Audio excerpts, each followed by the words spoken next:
In today's tutorial, I would like to go over some techniques to insert precise clips from your import window to the timeline using some very handy shortcuts you may not be aware of.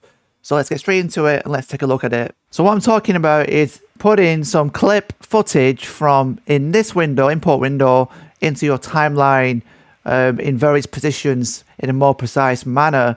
So for example, we can select the range tool to start with.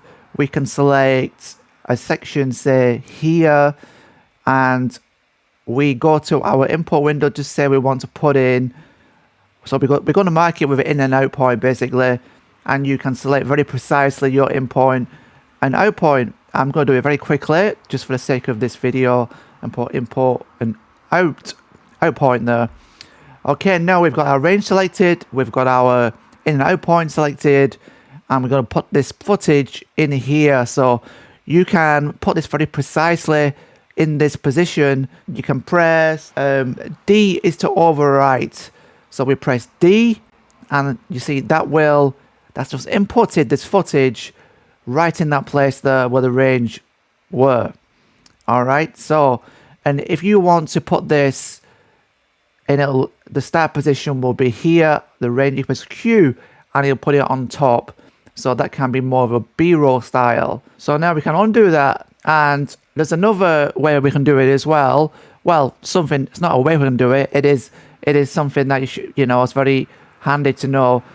If you know the exact out point and you want to be very precise and make sure this out point matches the out point in the range here, what we need to do is press Shift D.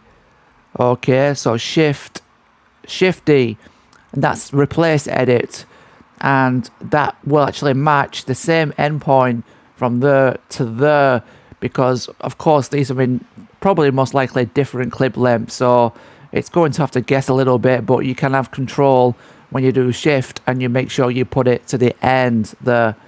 All right, we'll just undo that. And likewise, we can do, if we want it on top, we can press Shift Q, and that will put the endpoint just like that. All right, and we'll undo that. So what it is basically is Q and D. Q is to put it on top, like a B-roll style. D is a replace. So something else to mention is, just say we want to drag, I will do it in and out again, in and out. Just say we want to drag this clip or over here, we can drag it into there.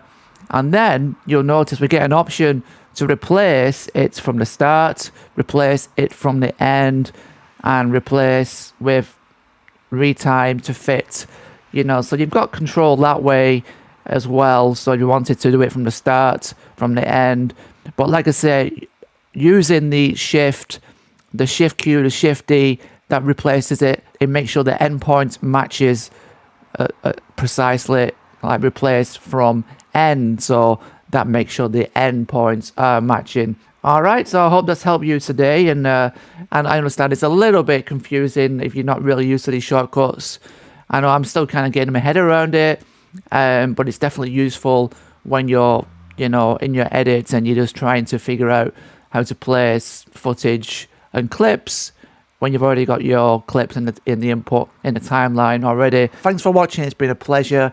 If you find these videos useful, please subscribe, hit the like button, and I'll see you in the next video. Peace.